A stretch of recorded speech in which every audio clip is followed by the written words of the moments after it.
menunggu mindsetnya. Kepalanya dulu yang harus berubah. Kepalanya dulu, karena setelah saya mempelajari mungkin ada 9 modul ya Bu ya di kita, bahwa kepala sekolah itu adalah agen perubahan. Jadi kepala sekolah itu kalau kita mengambil dari Bapak Alimuddin, pelopor dari perubahan pembelajaran mendalam di sana. Mengapa? Why? Karena akar permasalahan yang terjadi pastilah di sekolah, satuan pendidikan kita semua. Pertama kali saya masuk, ini praktik baik aja kita ya Bu ya. Praktik baik kita, pada saat saya pertama kali masuk itu mindset yang terjadi di para pendidik maupun teknik kita, ibu ini ngambil duit bos, ibu ini makan duit bos. Itulah yang terjadi. Yang pertama, dan itu adalah pola pikir tetap. Kalau kita sudah mempelajari beberapa modul yang ada di sana, saya juga baru mendapatkan ilmu ini. Karena di guru penggerak kita nggak ada yang ini Bu, PPT dan PPD. Nah, PPT ini pola pikir tetap ini akarnya yaitu tadi mindset. Mindsetnya apa? Pola pikir guru para sekolah makan duit bos. Nah itu dulu yang pertama. Artinya yang harus kita lakukan sebagai kepala satuan pendidikan, sebagai agen otorit di sana, bahwa kita harus menciptakan kondisi lingkungan dulu, menciptakan kondisi lingkungan yang transparan. Dan saya itu mengambil paham Prof. Hardiansa, yaitu apa?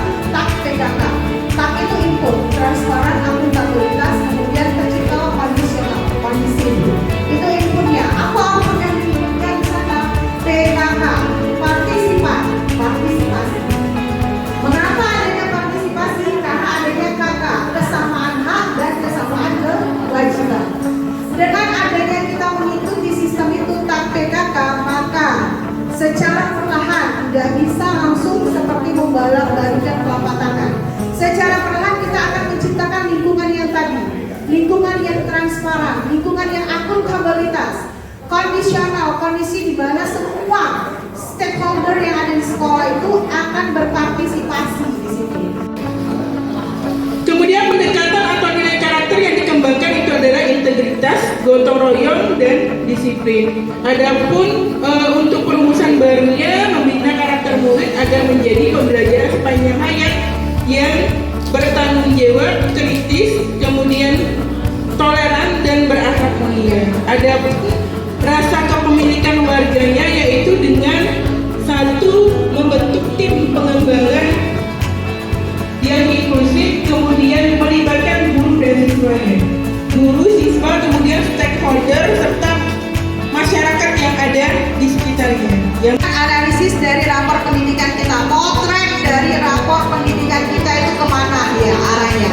Nah di sini pada saat yang pertama yaitu kita menggunakan 4 tahap. Yang pertama adalah tahap identifikasi, lalu yang kedua adalah tahap refleksi, yang ketiga benahi yang keempat. Jadi ada 2 kali benahi untuk yang sekarang.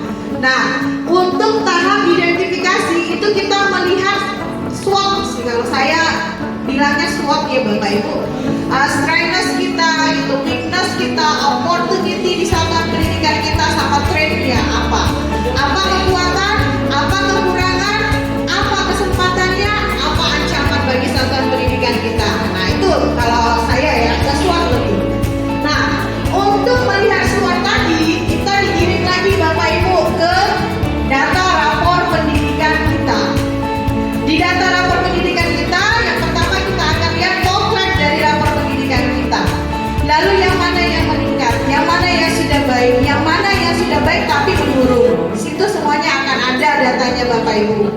Kemudian di sini ada data lain. Nah, data lain ini Bapak Ibu kita yang melengkapi.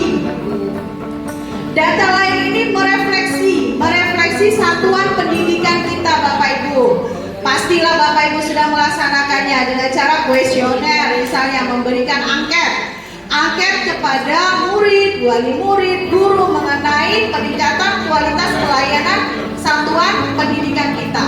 Jadi itu merupakan indikator atau tolak ukur kita dalam merefleksi satuan pendidikan kita. Lalu yang kedua, dari segi kinerja pendidik.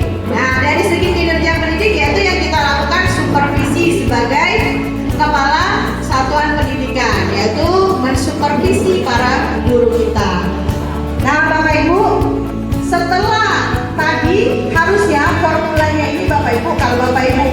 biasa membuat. Dari RKT ini akan terformula ke AKAS. Tadi nggak terformula di AKAS, jadi saya mengetik satu-satu memang kita Bapak Ibu. Di copy juga nggak bisa paste karena dia pakai Excel kan. Setelah kita buat implementasi kegiatan di AKAS tadi, maka terakhir dari data bos untuk analisis rapor pendidikan kita membutuhkan biaya sebanyak 206.339.000. Jadi Bapak Ibu, duit kita tadi misalnya kayak saya ya 800-an uang saya. Berarti kalau untuk Barjas gitu kan, Barjas saja udah 200 misalnya gitu kan. Untuk yang wajib-wajib listrik apa-apa itu kemungkinan 60 gitu kan. Nah untuk ini udah terbuang kita udah 206 juta Bapak Ibu. Jadi memang apa yang sudah diberikan oleh pemerintah itu memudahkan kita dalam merumuskan tujuan dari dialirkannya dana bos tadi, agar dana bos tadi tepat guna Bapak Ibu. Integrasi nilai karakter dalam pembelajaran kemudian berpusat pada peserta didik. Guru memiliki PBB atau pola pikir bertumbuh. PBB. Perhatikan dan sempat ditayangkan juga dilihat oleh guru, kepala sekolah dan orang tua. Jadi menilai hasil karya anak ya. Kemudian penulisan naskah, acting hingga produksi film. Jadi murid belajar dengan cara mengalami langsung proses kreatif dan menyelesaikan masalah nyata. Kemudian yang kedua, pembelajaran inklusif dan diferensiatif. Jadi di sini inklusif itu artinya setiap murid itu diberikan kesempatan untuk mengekspresikan diri ya sesuai dengan kemampuan dan kebutuhannya. Ya. Kemudian di sini juga mereka dibantu oleh alat bantu visual. Kemudian kemitraan. Jadi di sini komponen kegiatan organisasi mitra. Ini ada lembaga nirlaba atau pembuatan film kepada guru. Jadi apa yang akan disampaikan di yang pertama spesifik ini. Jadi contohnya di SMP 11 itu banyak sekali pohon-pohon Bu. Banyak pohon. Jelas kalau banyak pohon itu indah. Jadi mengapa? Mengapa dipilih? Nah, ini kami memilih ahli kelihatan. Karena banyak pohon indah yang harus dimanfaatkan, disesuaikan dan menggunakan metode apa? Salah satunya metode SMART yang kita mulai dari S. Kemudian siapa saja yang terlibat di sini? Yang terlibat tadi sudah disampaikan oleh kelompok 2, yaitu apakah itu kepala sekolah, kelompok 3 juga disampaikan apakah itu masyarakat, wali murid, OSIS, perwakilan, kemudian ketua komite pengawas, semuanya terlibat. Menurunkan dari visi dan misi satuan pendidikan dengan melihat arah besar, visi dan tujuan haruslah merupakan turunan operasional dari visi dan misi. Menuju pada profil lulusan sekolah, yaitu murid lulusan apa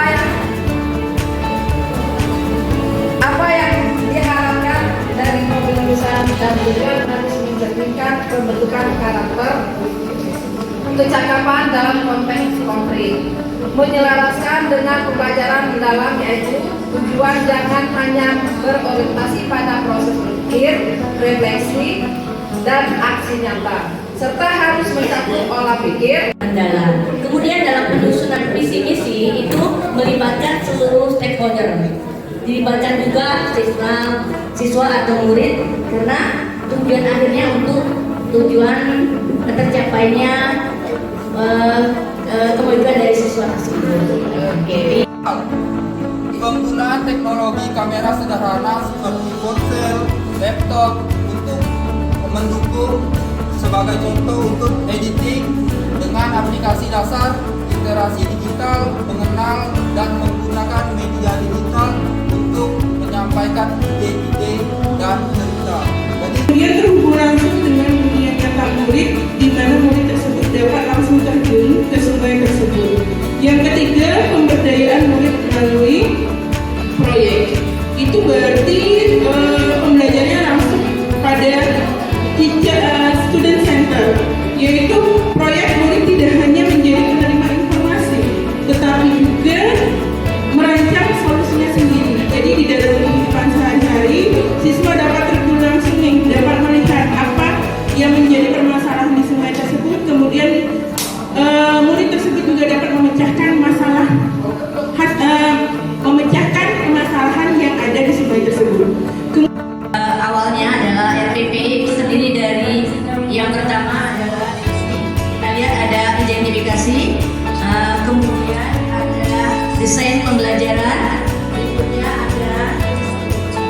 pengalaman belajar, dan terakhir adalah evaluasi atau asesmen.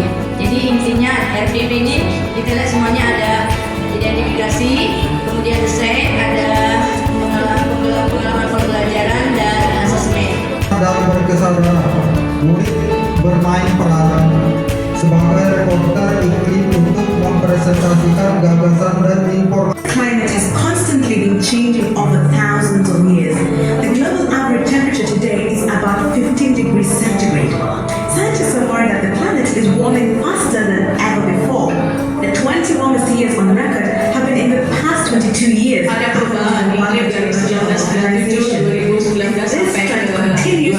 Temperatures plan kebutuhan, kemudian pengeringan, dan juga tadi tentang degree, perkembangan, semuanya itu berhubungan sama sains atau IPA. Degree, suhu, and that explain in English. That's the difficulty for us to translate it into Indonesia. Jadi walaupun kita nonton, kita ada sih sama